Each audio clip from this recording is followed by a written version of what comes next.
Bonjour, aujourd'hui je vous propose d'explorer avec Nisargadatta Maharaj la peur de la mort. Sujet qui concerne chacun, je dirais, et qui se doit d'être exploré pleinement, entièrement, et qui, quand il est vraiment exploré, est vraiment libérateur.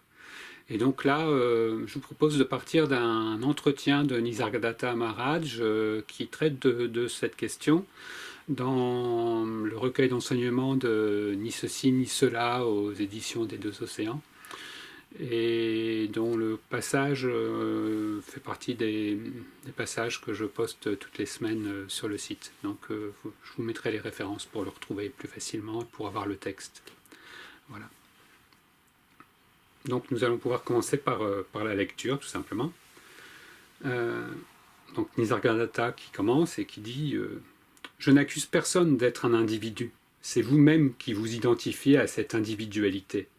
La peur de la mort vous empêche de vous transcender au sein de l'être.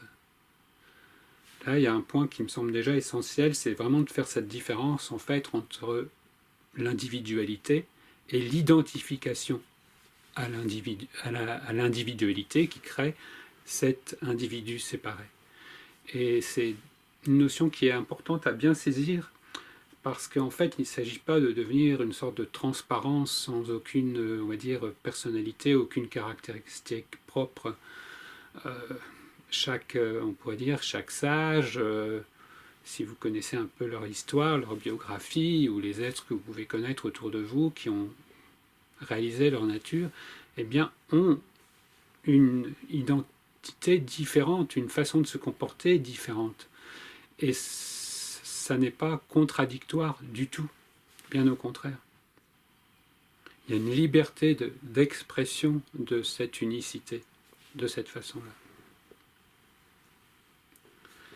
Donc, en poursuivant, Nisargadatta Maharaj nous dit « Je » avec un grand J, absolu, n'a rien à voir avec le je, petit je, personnel. Le je personnel ne peut donc pas tolérer cet état d'être impersonnel. Il a trop peur de mourir. Cet immuable éternel, je, absolu, n'a aucune peur de la mort. Donc de bien faire aussi cette distinction entre qu'est-ce qui a peur, voilà, cette identité, on pourrait dire cette fausse identité qui est souvent indiquée comme ça, par rapport à l'identité réelle, la véritable identité qui, elle, n'a pas peur parce qu'elle n'est pas concernée tout simplement par la mort et par ce qui est provisoire, transitoire. Alors que cette petite identité, on pourrait dire, pour reprendre ces mots, qui s'identifie à un personnage particulier, évidemment, là, c'est fragile, là, c'est temporaire. Et ce qui pourrait être la solution, on pourrait dire, pour vraiment se débarrasser pleinement de cette peur de la mort, de voir son illusion, de voir que c'est une peur vraiment illusoire, eh bien, évidemment, c'est empêché, en fait, parce que cette identification au personnage empêche de faire ce passage, bien souvent en tout cas. Ce que vous voulez soutenir, nourrir et prolonger grâce à ces 5 matières élémentaires, les 5 éléments, n'est pas vous.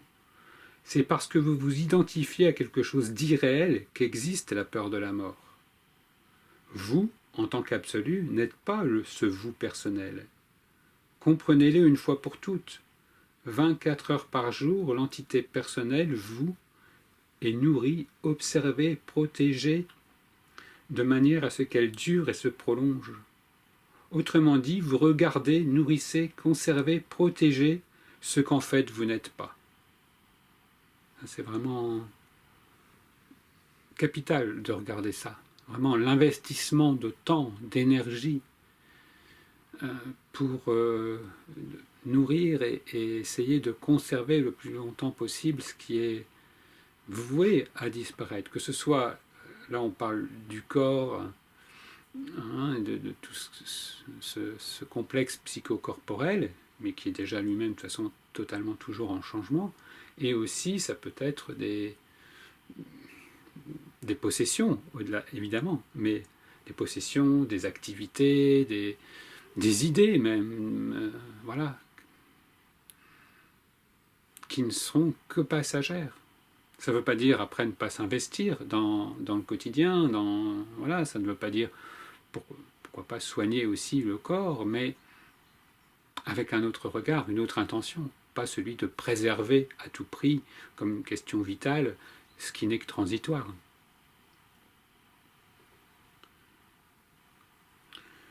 Un visiteur intervient et dit « Quand vous vous trouvez face à face avec un lion, il n'y a que deux alternatives. Vous échappez ou accepter de vous laisser manger. » Nisargadatta répond « Il y a une troisième alternative. Faire peur au lion, puisque de toute façon, dans les deux premiers cas, le lion vous sautera dessus et vous tuera. Pourquoi mourir de peur comme un lâche?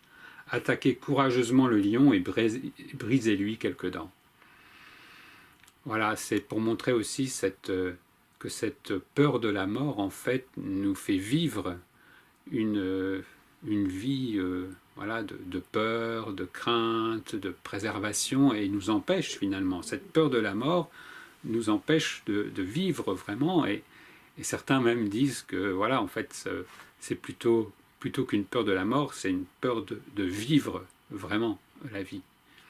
Voilà. Celui qui a peur, et Nisargadatta là embraye sur une façon encore différente de voir cette question. Celui qui a peur du temps devient la proie du temps, mais c'est le temps qui devient la proie de celui qui ne le craint pas.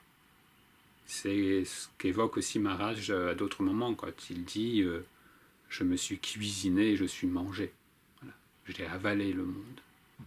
Voilà, c'est ça, c'est voir que c'est revenir à sa juste place et voir que au lieu d'être la nourriture eh bien, on est celui qui mange, en fait, qui absorbe, qui se nourrit, voilà, qui va s'exprimer, se manifester avec ce temps, mais qui n'est plus cette victime du temps, comme quand on est un personnage qui se voit vieillir, qui voit ses facultés intellectuelles baisser, etc., etc. Non, nous sommes avant cela.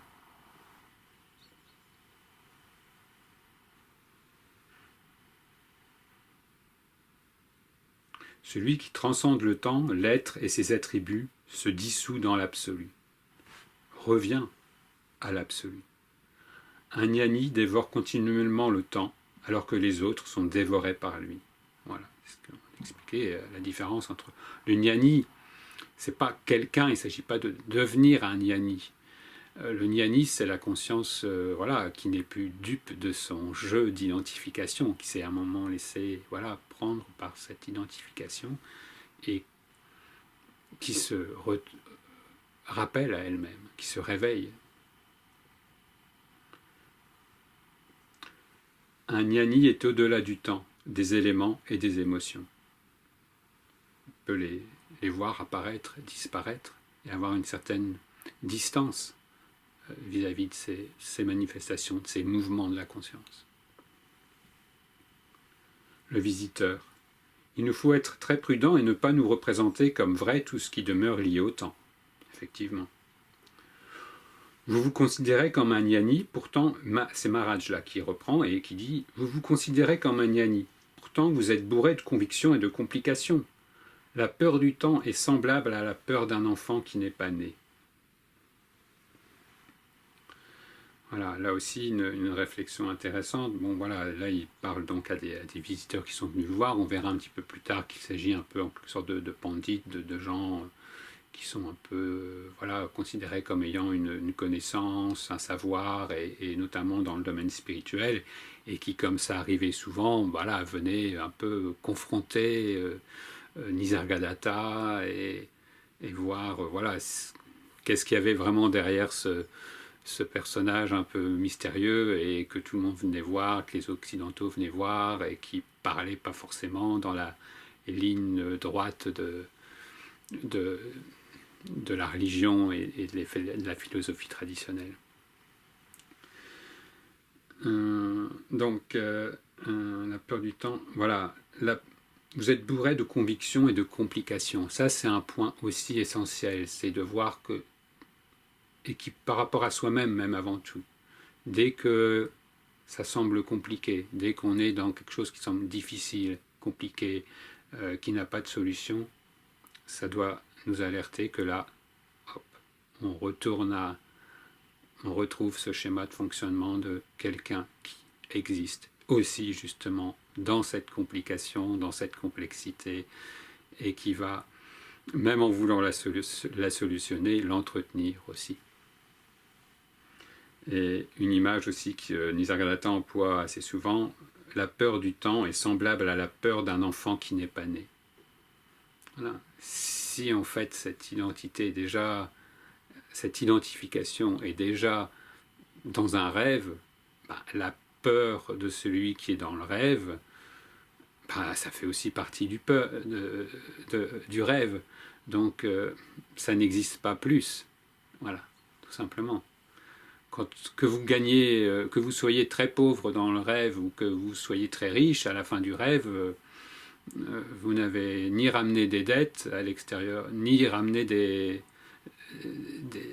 zéros qui s'alignent sur votre compte en banque. Voilà. Donc là, c'est pareil. Ce manque de réalité, c'est toujours pareil, on en revient toujours à ça quand Nisargadatta parle de ce qui est réel et de ce qui est une illusion. L'interlocuteur se défend et dit « Je n'ai jamais prétendu me considérer comme un gnani », donc comme un sage, un éveillé, si on le prend dans ce sens-là. Nisargadatta Maharaj, le temps est l'enfant d'une femme stérile. Et Maharaj pointe le visiteur et son voisin. Vous êtes tous deux d'éminentes personnalités ayant une réputation de spiritualité, et vous êtes venus ici bien armés pour m'attaquer. Mais je vous le dis, vous n'arriverez pas à me trouver. Voilà, et Nisargadatta l'évoque aussi souvent, parce que lui qui était d'un milieu très simple, un milieu paysan d'Inde, n'avait pas d'éducation, n'avait pas à étudier, voilà, tous les textes sacrés qui souvent voilà sont un peu le cursus à faire comme par chez nous on va dire un philosophe ou autre se devrait d'avoir étudié tous les philosophes anciens et classiques ou voilà. Eh bien non, là il parle de son propre vécu, de sa propre expérience, et c'est en cela que les gens venaient aussi le tester. Et quand il évoque le temps comme l'enfant d'une femme stérile, c'est vraiment voir ce côté illusoire du temps aussi. Parce qu'un enfant d'une femme stérile, ça n'existe pas.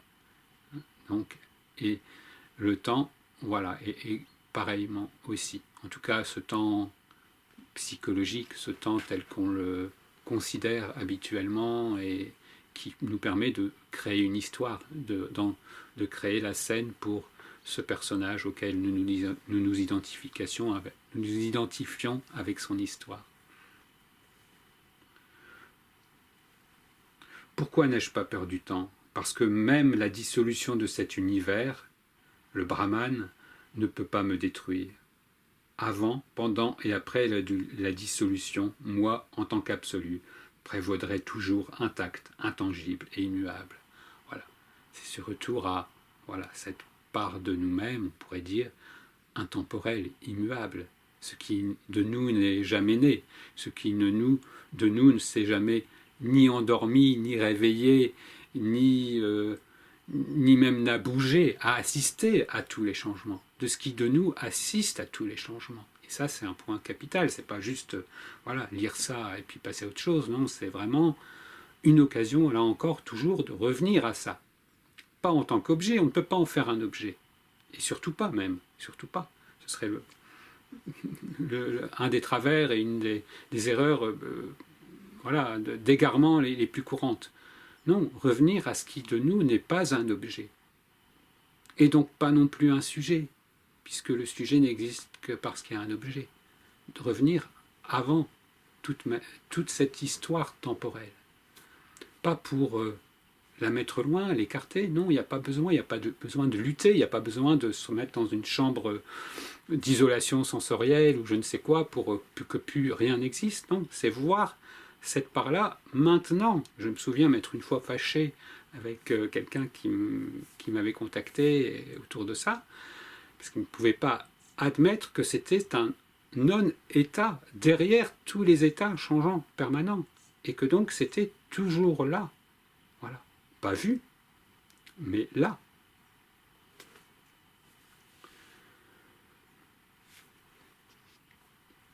Alors, on poursuit avec... voilà. En mourant, quelle sera votre identité? Si vous considérez votre mort comme certaine, pourquoi endurer une mort dégradante plongée dans la peur? Mourez noblement, honorablement, et avant cette mort, devenez le plus haut, l'infini. C'est-à-dire le plus haut, l'infini, voilà notre nature essentielle, celle qui n'est pas concernée par la naissance, le temps, la mort, et qui donc n'a pas peur de ça. Pour pouvoir capter, même saisir toutes les caractéristiques de l'émotion, de toutes même les actions que vont générer en nous cette peur de la mort, il faut qu'il y ait quelque chose, on va dire quelque chose, voilà, façon de parler, il faut qu'il y ait cette présence qui, elle, ne soit pas cette peur. Et on va le retrouver dans toutes les sensations, dans toutes les perceptions, même quand des pensées apparaissent. Qu'est-ce qui ne pense pas? Quand une émotion, même très forte, est ressentie, vécue, même à travers le corps, dans les muscles, dans les tensions du corps, pour que ça puisse être perçu, il faut qu'il y ait voilà, une présence consciente, puisque c'est conscient, c'est perçu, qui ne soit pas ça, et qui ne soit pas concerné par ça.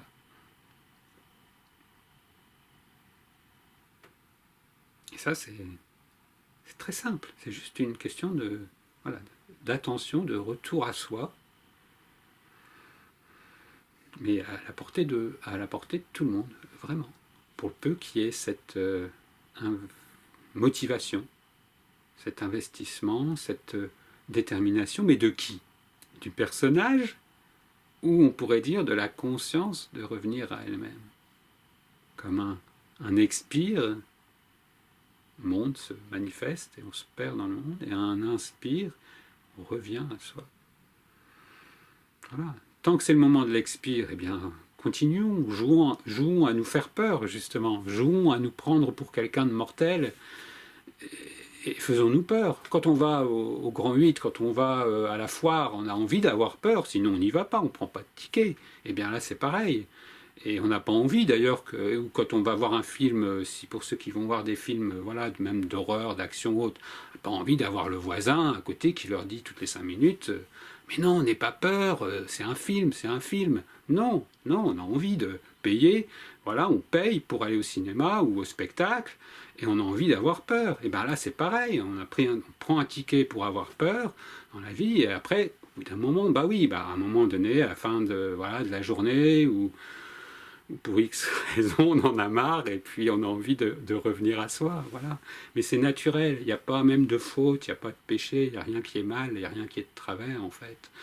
Voilà, c'est juste, voilà, chaque chose en son temps, si on peut dire, chaque chose dans le temps, et ici, voilà, le non-temps, le non-espace, non-temps, et non-essence, non-mort, voilà, revenir à ça, tout simplement.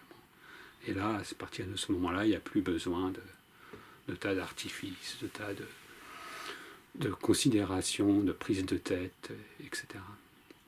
Voilà, j'espère que cette formule-là, voilà, qui pourrait se poursuivre, de lire un passage et en même temps de le commenter et de développer.